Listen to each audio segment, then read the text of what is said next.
We now move towards our first plenary for the day, which is Accelerating Climate Markets. Don't forget to hashtag IFC Markets. Once again, I'll keep reminding you through the day.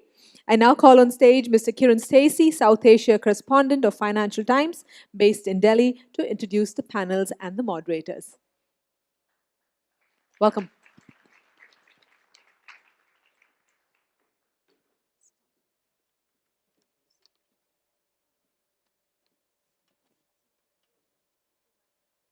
Is this mic on? Yes, it is. Thank you very much. My name is Kiran Stacey. I'm the South Asia correspondent for the Financial Times. I've been living and working here in Delhi for just over a year, and one of my specialisms is energy and climate change.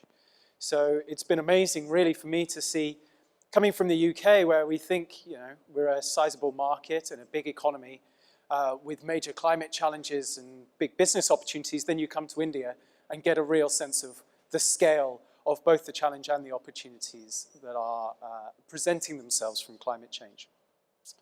Climate change is a problem. It is also an opportunity, as we're seeing from the IFC report this morning. It can offer substantial returns for companies that invest in the right technologies for the future. The report this morning shows the investment potential in the 6 countries that make up South Asia could be as large as $1.5 trillion from 2018 to 2030. Green buildings and green transport alone account for $950 billion of that. But of course, there are risks, from unpredictable technology to poorly designed regulation.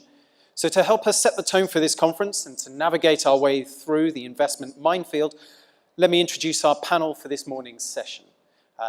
Shall I do it one by one, and then each person can come up? Does that make sense? All right. So first of all, Nena Stoiljkovic is one of 2 vice presidents for global practices at the World Bank Group.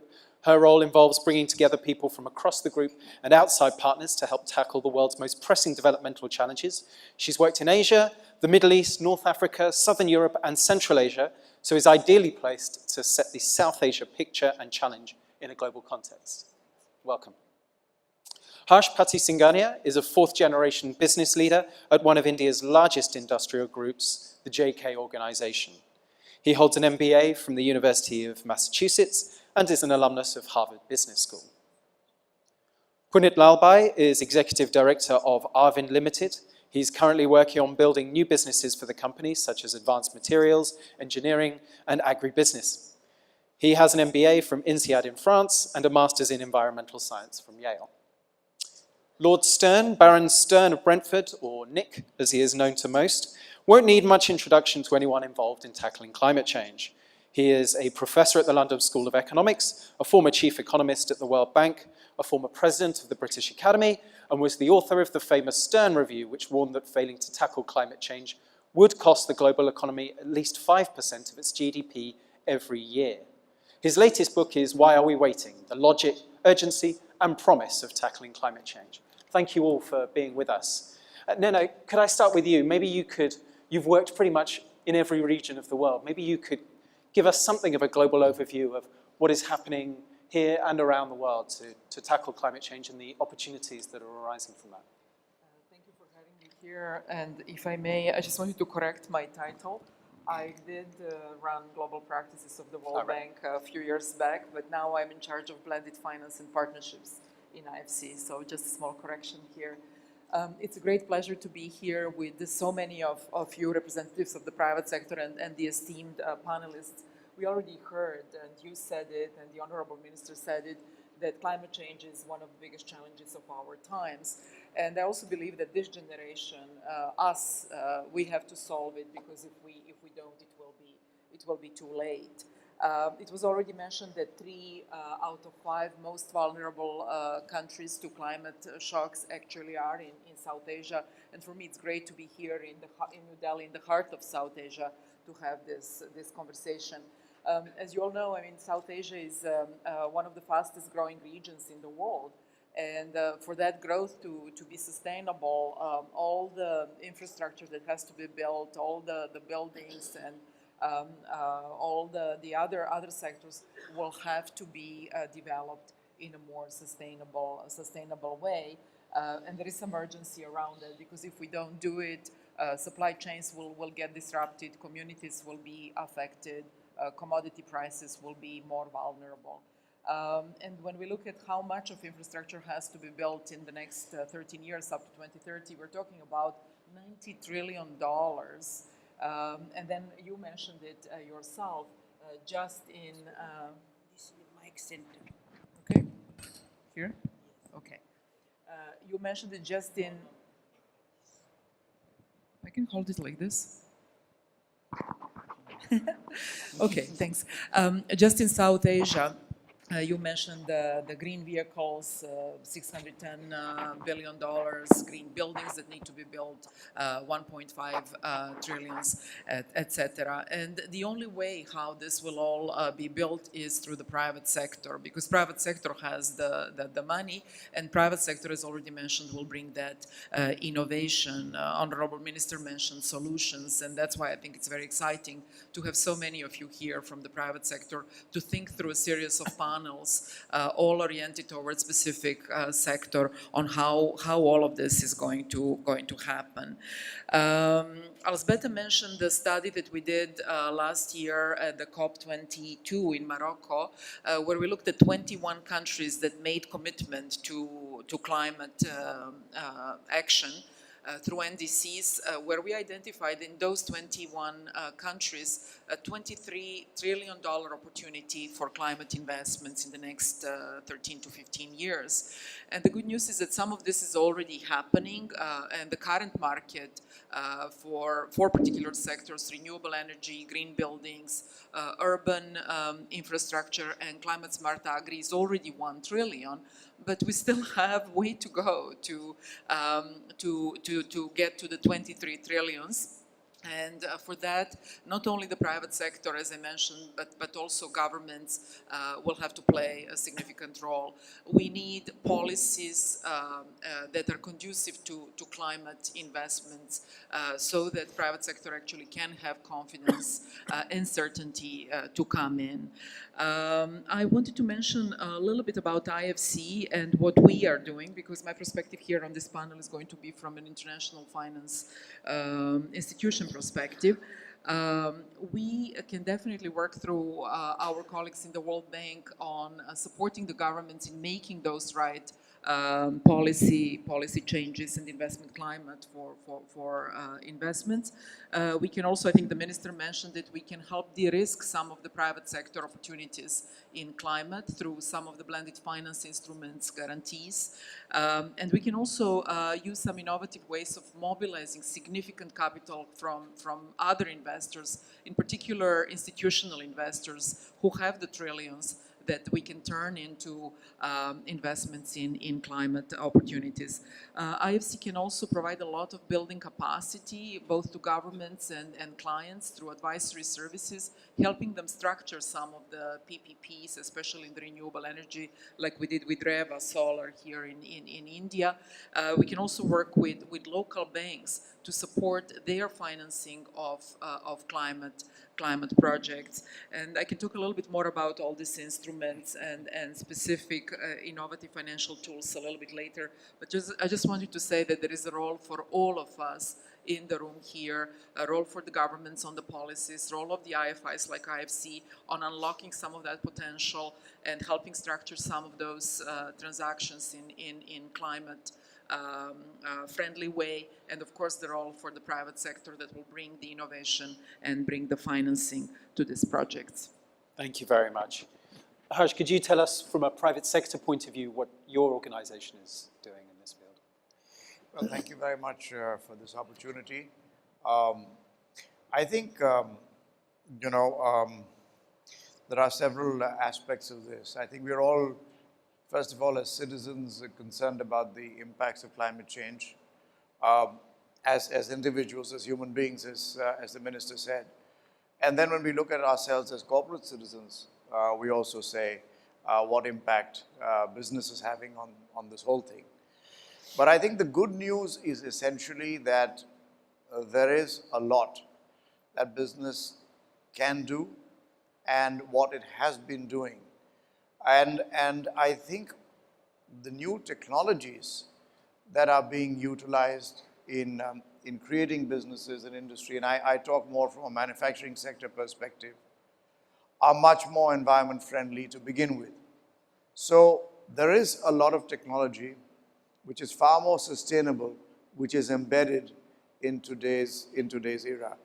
I can, I mean, everybody would have examples, but I can speak from our own. We are largely a manufacturing group which are in many different businesses. But for example, in our pulp and paper business, and pulp and paper is usually seen to be not such a climate-friendly business, but I think the industry does a poor job of communicating its positive sides. So for example, we made a major expansion about 4 years ago, and we find that we have been able to reduce our specific water consumption by half. We have been able to reduce our specific energy consumption at that facility by about 43%. We have been able to improve on a whole lot of efficiency parameters. Now, part of what the paper industry does in India is that we do a lot of plantations. So, for example, through farmers. So we give saplings to farmers for them to plant on their lands, which we then buy.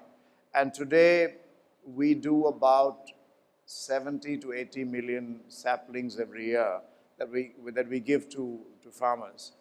And the result of that today is that we are a wood positive company. That is, we actually grow or help grow more wood that we use in our business. If we look at carbon sequestration, this entire green plantations helps in sequestering carbon dioxide, acts as a big sink. And therefore, we have seen, for example, we did a recent study and we've seen some astonishing figures, maybe from a smaller base, that says that in the last 4 years, the amount of carbon sequestration has gone up by as much as 400%. So there is a lot of impact that this can be, that can be brought about. If I look at some of our other businesses, we have been able to reduce energy consumption in our cement business. We recover a lot of energy through waste heat gases or waste heat that is produced in the cement industry. And I see my colleagues from the cement industry nodding. So I'm sure we all know that that is done. And similarly, our focus in renewables. So depending on our businesses, whether cement, tires, or other manufacturing, anywhere from about 25% to 60% of our energy is now produced from renewable sources, a variety of renewable sources. And our target is to increase that even further. So I think in sum and substance that there is an opportunity here for businesses to grow more profitably because they are much more efficient and at the same time become much more environment friendly. So I'll stop here with these initial remarks and then we can get into things later. Thank you very much. Punit, could you also tell us, from your point of view, you're involved in advanced engineering and materials, what kind of opportunities do you see here? So I think it's a pleasure to be here. It's a topic that is very close to my heart, and so I'm going to enjoy this discussion. I would like to spend a few minutes talking about textiles and what is happening in textiles. Textiles falls within, I think, the top 5 industries as far as environmental footprint goes. It's extremely water hungry and it's extremely energy hungry. And while there have been a lot of sort of bright lights, pockets of excellence, as an industry, only the last 5 years have started seeing significant change in a way that sustainability is coming front and center of how we think about textiles. And there are a few trends that I'd like to talk about that I think would be useful to think about, and other industries can also, learn from what's happening. I think there has been a move from individual excellence to try and think about sustainability through cooperation. An example I'd like to talk about is the Sustainable Apparel Coalition, where everybody that's important in the textile value chain, and the movement is headed by brands, but also includes manufacturers, fiber producers, growers, civil society, academia, to first of all create a common language of sustainability, and then create that language in such a way that it creates a race to the top, where your sustainability improvements are measured, you are anonymously benchmarked, and then that benchmarking leads to dramatic amount of improvement. And we've seen that when brands took the red line approach, where they audited you and they said that, you know, you have to be above a certain threshold, it created incentives to be just above the threshold and also created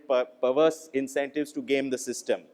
But in this benchmarking model and a race to the top, where it's a discussion and you're benchmarked against your peers, we've seen that the investments made in improving the sustainability performance has dramatically performed better, and we've seen fast sort of growth of investments in this.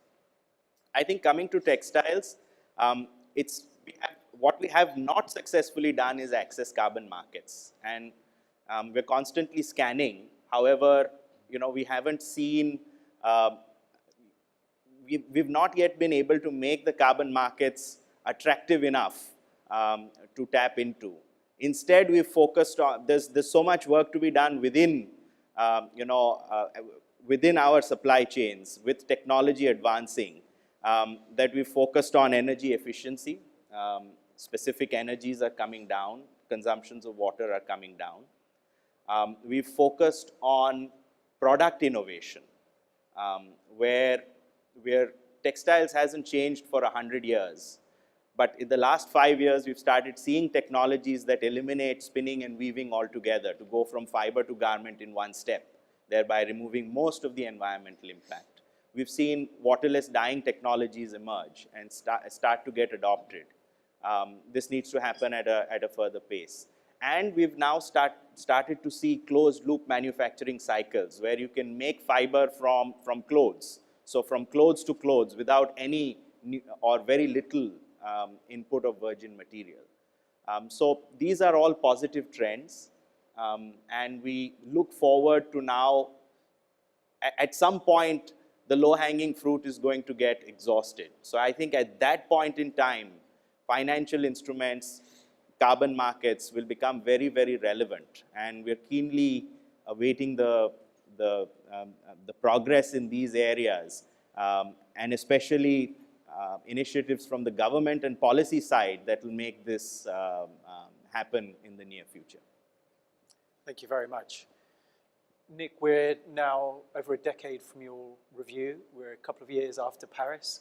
We hear a lot of optimism here in the room from the private sector about the opportunities that are there. I don't know how optimistic you're feeling right now, but maybe you can give us the view from an economist perspective of where we are. Thank you very much, Kiran. Is my microphone working in the back there? Can you hear me? Yeah, thank you very much. Let me begin by thanking the IFC for drawing us all together, and you can see in this room the strength of the interest that's there. And I'd also like to thank those in India who have contributed to my own chair at the LSE, the I.G. Patel chair, which is the Reserve Bank of India, State Bank of India, and Yes Bank. I'm optimistic, Kiran, about what we can do on the basis of the Paris Agreement. I worry about what we will do, but we can do a tremendous amount. We can achieve the Paris Agreement, and we can make ourselves much more sustainably prosperous in the process. So our job, and the job of this kind of gathering, is to work out how we do it. But that is founded on conviction that you can, and I'm sure many people in the room will speak to that, and I will speak to that also. Let me begin with the Paris Agreement itself. Of course, it was founded on a deep understanding, or a still deeper understanding, of the immense risks of climate change. We're already now at temperatures which are on the borderline of the Holocene period, the period since the last ice age, 10,000 years ago, when we developed as a community. That was plus or minus 1 degree centigrade. That was the very benign climate that led us to turn grains into grass and have villages and where you wait for the harvest to come, to have storage, have surpluses so that you could have universities and newspapers. This is a very special period in human history, plus or minus 1 degree centigrade, and we're on the edge of that. 3 degrees centigrade, which is where we're headed on the basis of the contributions which are targeted for 2030 by Paris, 3 degrees we haven't seen for 3 million years, when sea levels were tens of meters higher than today. It would rewrite where people could live and how they could live, and hundreds of millions would have to move, and the result would likely be severe conflict. Very important, I won't dwell on it, but it's very important to see the stakes for which we're playing. That recognition of those stakes was one reason we got the Paris Agreement. But the second one was, and this is very different from the attempt to get an agreement in Copenhagen 6 years earlier. The difference was people now understood that the transition to the low carbon economy is the growth story. The investments will drive growth now. The new technologies and innovations that will come over the medium term will be a real wave of technological change, as Joseph Schumpeter described, and there is no high carbon growth strategy. Any attempt would destroy itself on the hostile environment it would create. So we got Paris because that growth theory, that growth understanding was there. And that's fundamental, and what's so important is that we demonstrate that still more strongly than we have been up to now, and that's exactly what we're talking about here. The second point I wanted to make, it's already been touched on, but I'll do it in a slightly different way. The second point I wanted to make was scale. The world economy at a growth rate of 3% roughly will double in the next couple of decades or so, the next 20, 25 years. The infrastructure of the world will more than double in the next 20 years. So here's the question. Does that new economy coming along look anything like the old one? Does that more than doubling of infrastructure look anything like the old lot that we have at the moment? If the answer is yes, we're in deep trouble. And 3 degrees would probably be out of reach, let alone the wise Paris target of well below 2 degrees. This is about scale and urgency, and we have to recognize the urgency. Sometimes when you give people that little piece of arithmetic to say that we're more than doubling infrastructure, doubling the economy in 2 decades, at a time when we have to cut emissions absolutely by 20%, they say, yes, of course, I understand you, Nick, and then they go on talking as if you haven't said anything. And the urgency is something that we have to recognize. It means going sustainable right across the board.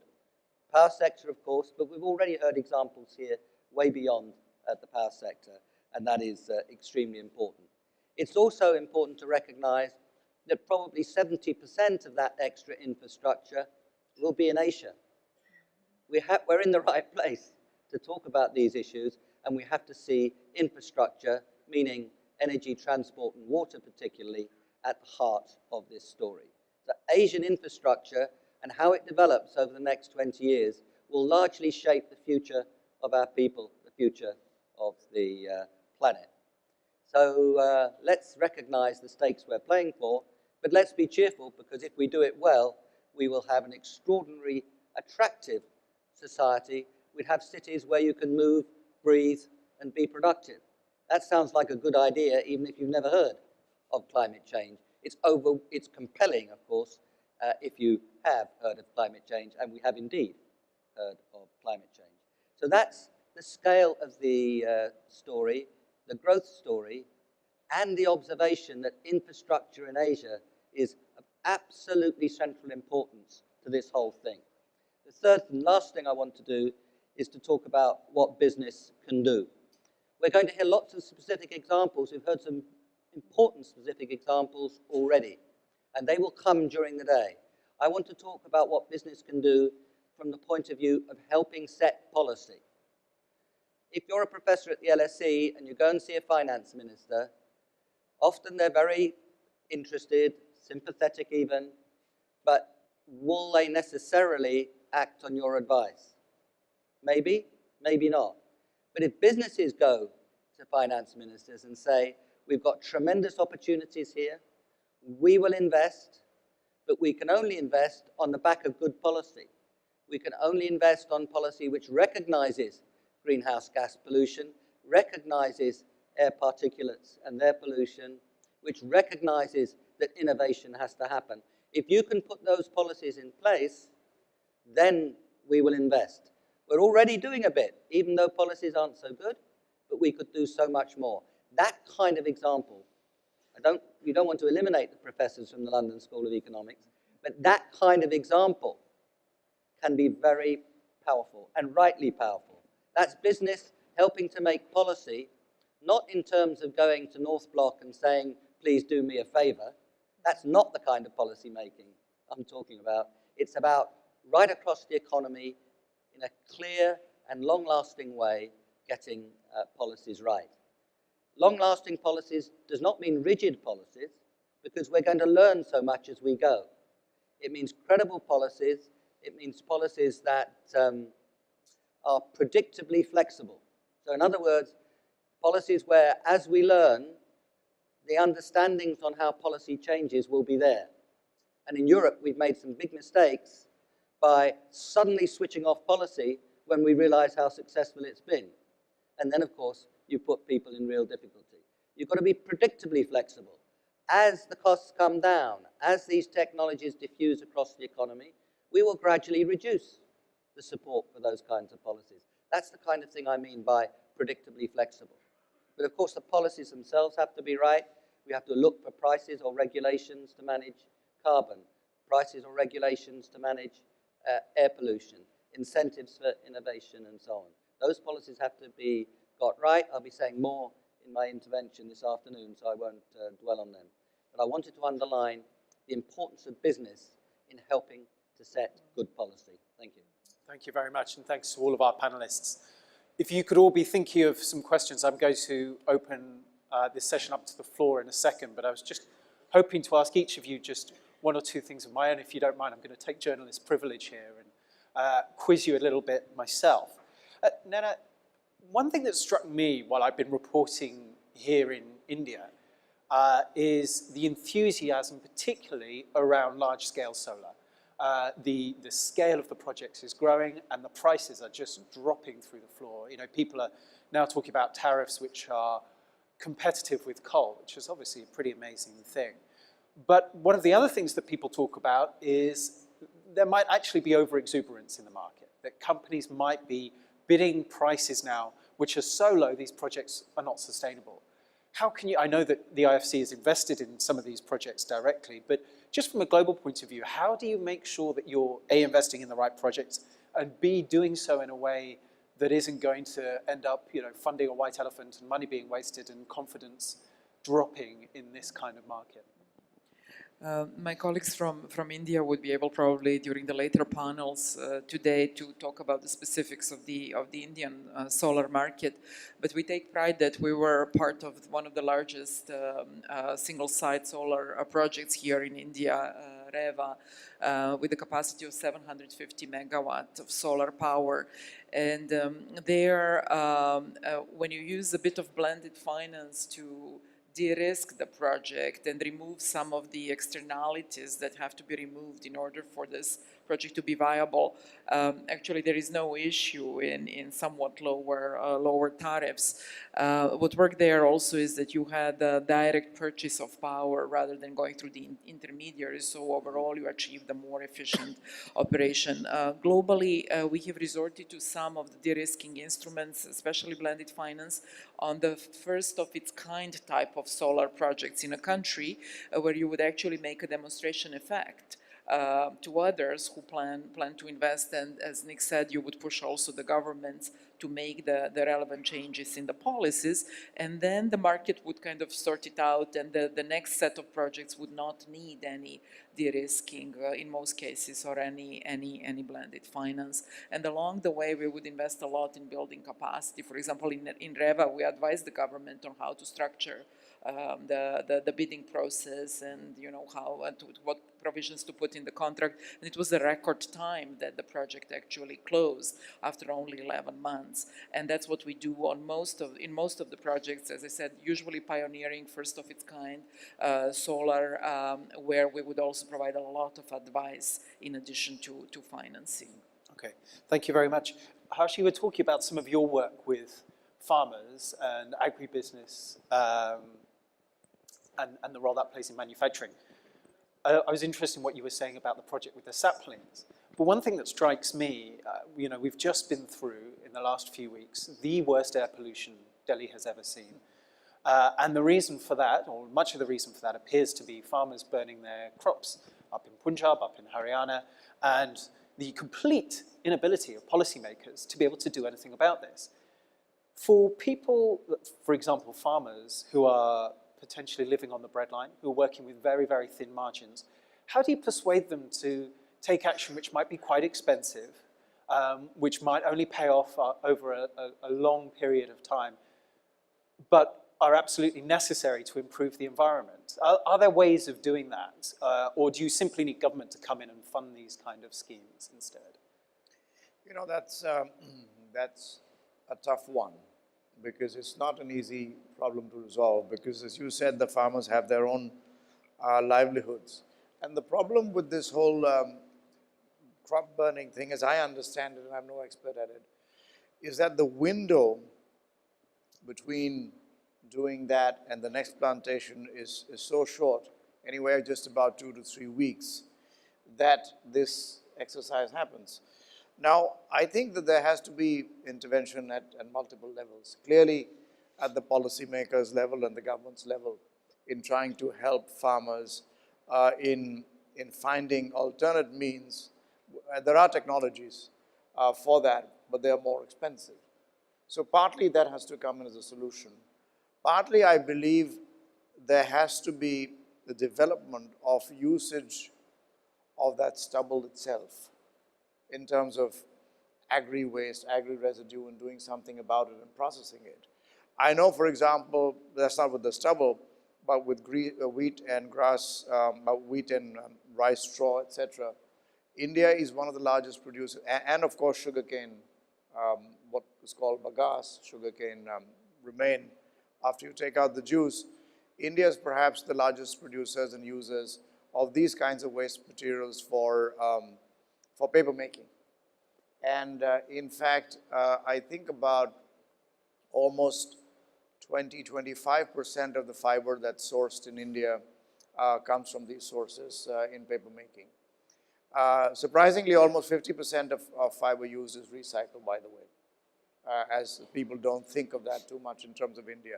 So coming back to the issue, I think there will have to be multi-pronged solutions in terms of some kind of help to farmers from government, and from the government side, be it subsidies, be it other economic means, etc.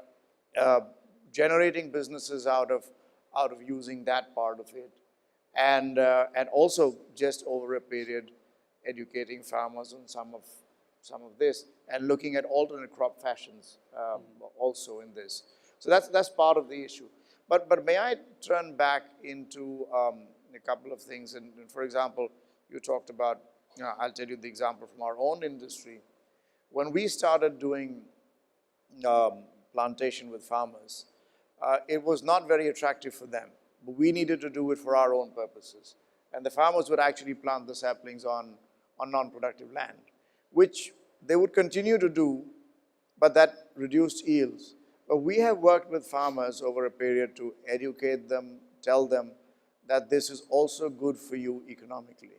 And we on our own have done a lot of work on clonal technology, which means today, instead of harvesting tropical woods, the kinds for pulpwood, which might have been 5 years, 6 years, 7 years, we are now down to a 3 to 4 year cycle.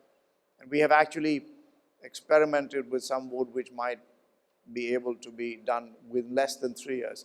So we have also had to work on the back end as an industry in R&D to say, okay, this is a proposition which is economically beneficial to you compared to planting some other crop, including crops like cotton in some areas where we compete in Gujarat and other places.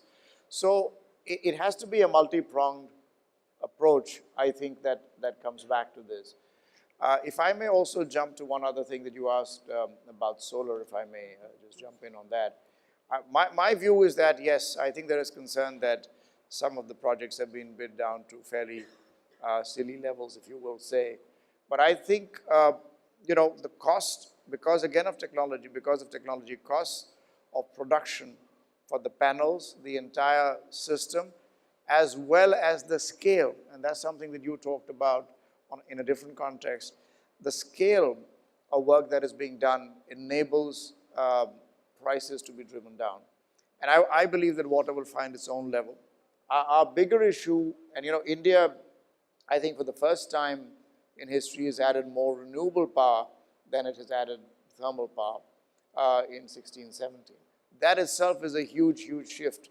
Our solar capacity has increased by 370% in the last 3 years, and wind capacity by about 52%. So there is clearly a lot of work happening in this area, and you know, some of the equations will even out. Thank you very much. Nick, Punit was talking about the low-hanging fruit eventually being exhausted in terms of investments and business opportunities, and the importance of having carbon markets. And I guess functional carbon trading is what you're talking about there. We've seen in Europe in particular carbon markets not working at all for various reasons. How important do you think as an economist having some kind of carbon trading scheme is going to be to meet the Paris targets? And how far are we away from getting functioning carbon markets? I'll speak directly to that, Kiran, but could I just add one word on the stubble burning? It's a classic example of a market failure where good policies could produce a market solution. And I do this on the back of working for nearly 40 years, more than 40 years in one small village in West UP, eastern side of West UP in Moradabad district. We all know that when you harvest with a sickle, you harvest right down at the bottom, right at the ground level. If you harvest with a combine harvester, then it's higher, and you've got the stubble.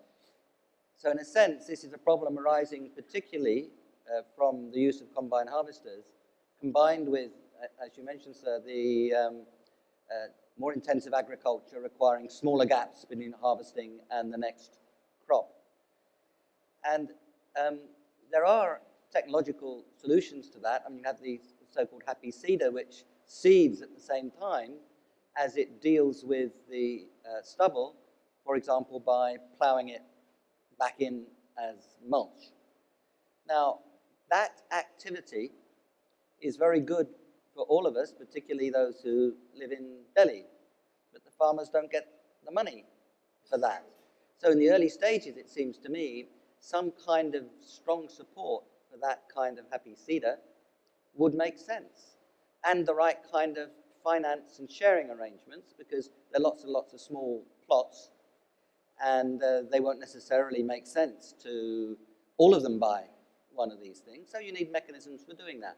In the village I've been working, there are maybe 20 tractors, and there's a good market for leasing out those tractors. It could be the same thing. But that market needs to develop, and I do think that public policy, the state level, the union level, could well advance that.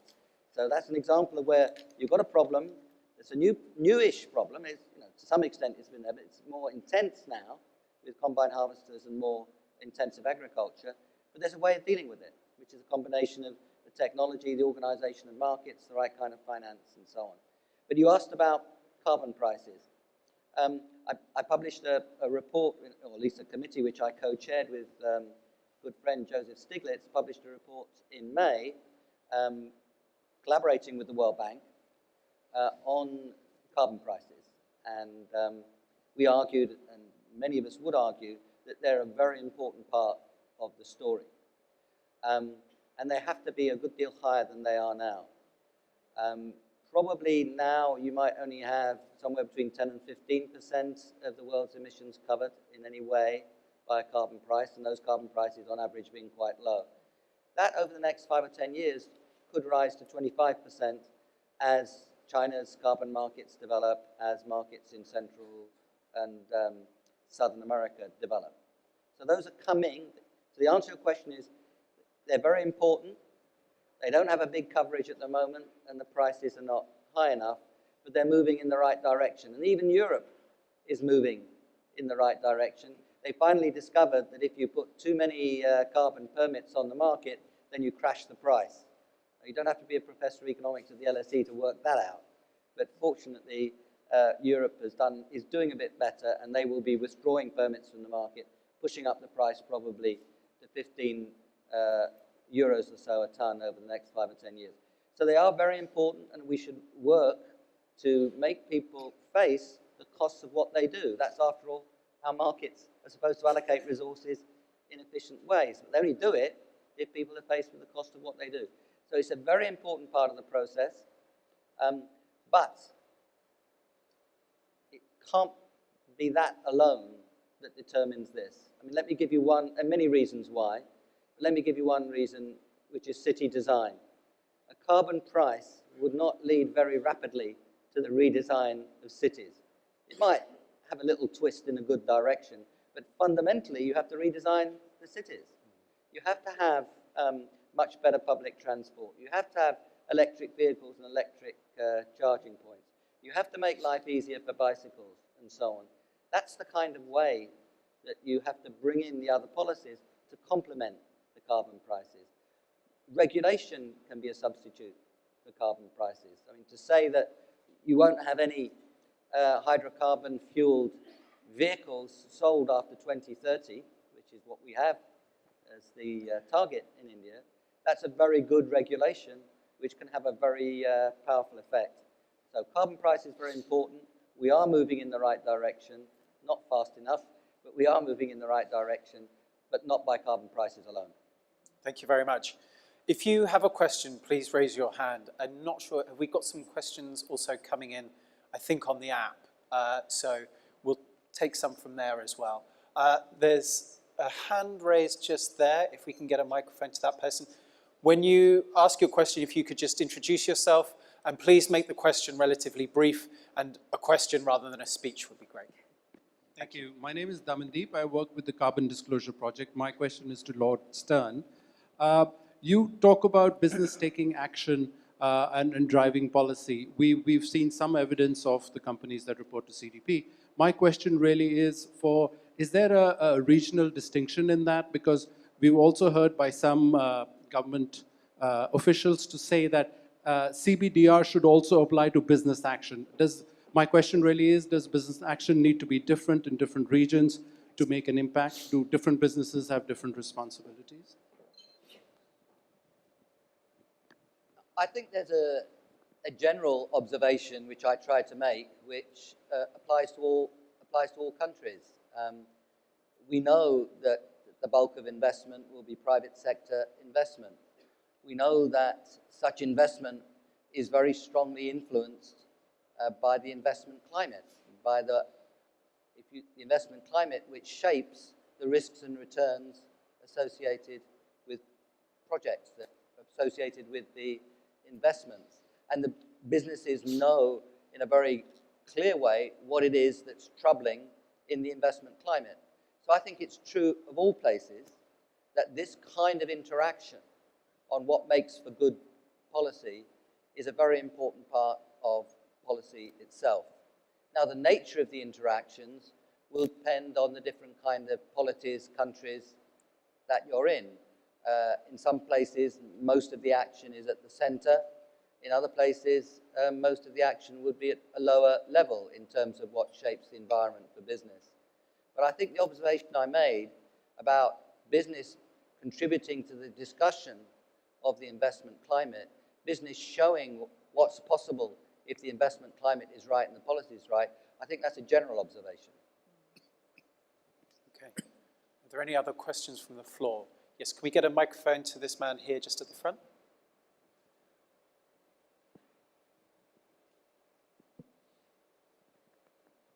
I'm Mahendra Singhi from Dalmia Bharat Group. I have two questions to Lord Stern. One, as per Paris Agreement and as per Marrakesh Partnership, whether it will be possible to have CDM projects extended pre-2020. Sorry, I didn't get that.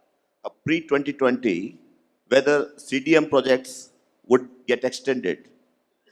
Like in Paris Agreement and in Marrakesh Partnership, there was an agreement that developed countries should come forward. And second is the commitment of developed countries to give $100 billion for Green Climate Fund, whether that would be coming up. Thank you. What's the question on the climate fund, sorry? That one. Whether it will happen? Yes. Right, good question. Yes. I hope the CDM does continue for a bit, but I'm not really in a position to predict exactly how that will develop. I have not been close to that particular discussion. I was pretty close to the $100 billion a year discussion, on the other hand, because I was involved directly. I was helping the negotiations on the side of the developing countries. And Prime Minister Meles Zenawi of Ethiopia was a key figure in those discussions in Copenhagen in 2009. And I was negotiating with Mike Froman, who was working very closely with Hillary Clinton. So I was deeply involved in that 100 billion story, and Meles Zenawi and I was pushing for 100 billion, all public money. And of course, we knew what would happen. Somebody put public, insert, and private, and it became public and private flows. But I would have preferred it to have been public flows. And then, right after that, I was on there was a commission chaired by Meles Zenawi and Gordon Brown and Stoltenberg, Prime Minister of Norway, to look at ways of generating that 100 billion. And we suggested some slice of revenue from carbon markets and increasing the finance capacity of the multilateral development banks. The revenue from carbon markets is obviously not very high, but I do think that there should be a major increase in the lending of the multilateral development banks as a big part of the contribution to those flows. And I'm working very hard to try to bring that into fruition. There have been various attempts to count the flows, and one by the OECD suggested that we might be doing a half or two-thirds of those flows around the time of 2015, but that's counting quite a lot of private flows in that story. So we do need to ramp that up, and I think increasing lending through the MDBs is the most likely and attractive way of doing this in the medium term. But I wanted to put this in the overall picture. Infrastructure investment in the world is over $3 trillion. Over the next 15, 20 years, it will rise to $6, $7, $8 trillion. Most of that, the big bulk of the increase, in the emerging market and developing countries. So the 100 billion, however it comes, or if it comes, is only a small part of that story. I think that the multilateral development banks, working with the private sector, with big multipliers of 3 or 4 or more, could actually help private sector contribute in a very strong way to that story. Nena, do you want to come in on that? Yes, if I may. Nick said it very well, but what I wanted to say is that what we are trying to work on as multilateral development banks is to maximize mobilization around $1 of a grant or a public financing or ODA. And what IFC has been able to do is to use $1 of those blended finance platforms to generate about $14 for each of that dollars of total investment. And that's how we look at the Green Climate Fund as well. Right now, it's a little bit less than $10 billion, as I understand, through the first commitments. We are just getting an agreement signed with them, and we hope that GCF will be making decisions so that it can maximize its pool of funds and get much more mobilization in terms of total financing. And IFC has worked with other MDBs and DFIs to set some common principles for blended finance so that we don't undermine each other, we don't compete for each project, but we actually unlock the market potential. And some of those principles are around minimal concessionality, including the one that will come from green climate funds, dealing with negative externalities, being very clear on the reasons for using blended finance, et cetera, et cetera. But I think we all need to watch how these funds are used, because without discipline, it can really, really create more problems than solutions. When you talk about blended finance, what exactly do you mean, especially in climate change? In any case, but especially in climate, because this is the first kind of sector where we started using blended finance about 10 years ago. What we define as blended finance, and now that has been accepted on these principles together with all the other MDBs, when you actually use donor funds to blend them, mix them with your own more commercial funds. That's what we call blended finance. And what I wanted to say is that IFC has never used even donor funds as pure grants. We always try to generate, as a minimum, return the principal to the donors, and in some cases generate some returns, of course concessional in comparison with our commercial financing. Put it from the private sector point of view, we're talking a lot about the macro and global policy. How much does this stuff affect what you do as a company? And you were talking about textiles, for example, and the need to become more efficient, simply to help the bottom line, simply to help profitability. Would that be the case even if the Paris Agreement wasn't there, even if all these government schemes and frameworks weren't in place? Did these opportunities exist, whatever? So the answer is yes and no. I think all of this helps build the narratives that then contribute to the bottom line. So finally, it's a consumer wanting to buy a green product, in the case of textiles, right. That makes the machinery move forward. Yep. And start adding to the bottom line. So because we are having Paris, because we are having government policy in the right place, it becomes then easier to move in that direction. So it shapes narratives, it removes obstacles from the path, but I think finally human behavior and economics is going to win the day. So I think policy and the larger narrative will have to sort of align itself well to the basic human behavior of looking for economic gain. One thing that strikes me in the textiles industry in particular is that there is a drive to make clothing more and more cheaply, particularly as the wages of Chinese factory workers go up. Other countries are now coming in trying to undercut those. Obviously, Bangladesh is a big one, India also. When the margins are so slim, how easy is it to do things like invest in greener technology, which might only pay off after several years? Well, I think that is a myth, that a greener technology takes longer to pay off. I think if you look at textiles, I think 80% of everything sustainable falls into a positive correlation with additional profit.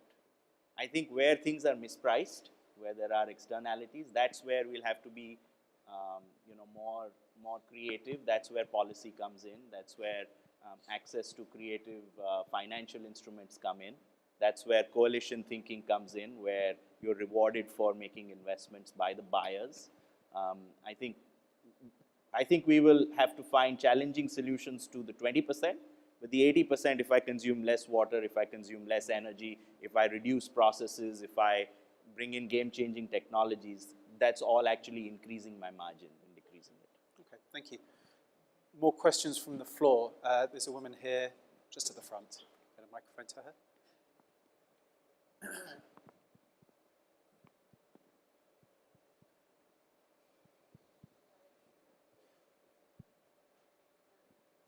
I Is that microphone working?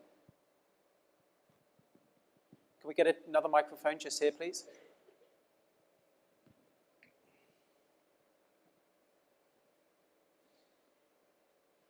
Hi, Sandra Sasso, CIAB Energy. We'll be presenting tomorrow in the last session, but one of my questions to, I guess, the entire panel is we are a small company with a climate influenced solution for the waste sector, so for infrastructure change in future cities. What we're finding is we're working in one region with IFC, funding one of our projects, but then to escalate that and accelerate our access to market, we have to go back in every region separately and address both the legislative access to market, but also the financing that goes around with that. What are you doing to work so that it's cross-region and more global in its approach, so that solutions like mine and others are able to scale and scale more quickly to meet the climate challenges that we have on a global basis?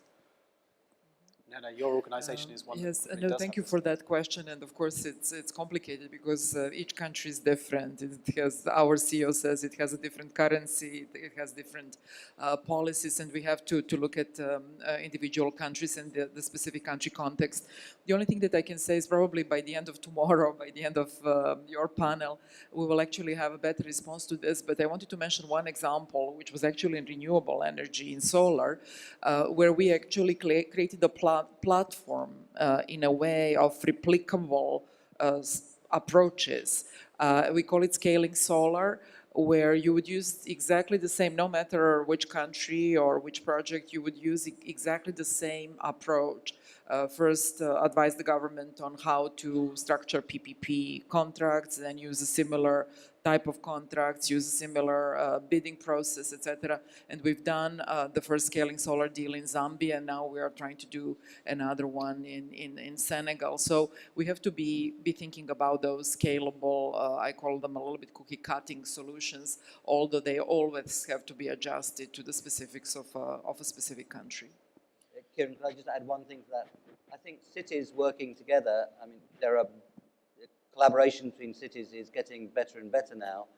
And if they had common procurement standards, I think that could give part of a contribution. I don't know if it would work in your area, but if the city mayors say that we will demand that all the buses we buy satisfy the following performance criteria, then you could, in that case, get a really big scaled-up market for the buses. But obviously it depends on the particular sector.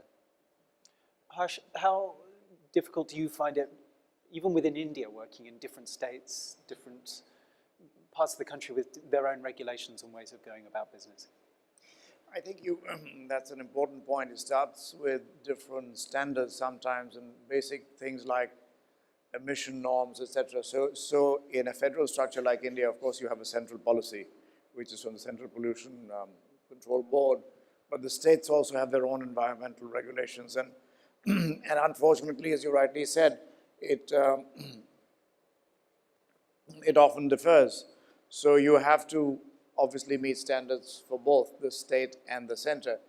But I think the good news is that there seems to be more and more alignment gradually between the different regulations and maybe driven by the standards that the center is prescribing, as well as, you know, from regulations from outside. But I wish to make one point here that, you know, in the last several years, a lot of regulations which are coming in from, at least from the industry side, have also been voluntary. So for example, industries have been agreeing to certain standards to be achieved, let's say in the next 5 years, on a graduated basis. And I think the textile industry has also agreed to that. I know the chemical, the sugar industry, paper, and a whole bunch of the cement industry have agreed to these kinds of standards. So that gives you a runway to see. So it's not a change which is happening suddenly, and you say, oh my God, what do I do with my existing investments? So you have a graduated scale by which you are able to reach a particular standard. And I think the government also appreciates the fact that the industry has business has been forthcoming in doing this. But if I may make, we're almost out of time, but if I make one larger remark, I think from an Indian perspective, while we talk a lot about the climate change side, we need to see that we need to balance the legitimate growth ambitions that developing countries have with the entire climate action policy. Because if you look at India, we talk in terms of saying that we are perhaps the 4th largest emitter of greenhouse gases, but we are only 4.1%, with a population which is 16% of global population. So you have to do the balancing act, and that goes back to the example that we talked about, the stubble burning. Thank you very much. Well, on that note, I'm afraid we are going to have to wrap up. We had some pretty good examples there of how regulation, policy, and business all need to act in the same direction to get the kind of outcomes that we're hoping for from the Paris Agreement over the next few years. Thank you all for participating. Please enjoy the conference over the next couple of days. Thank you.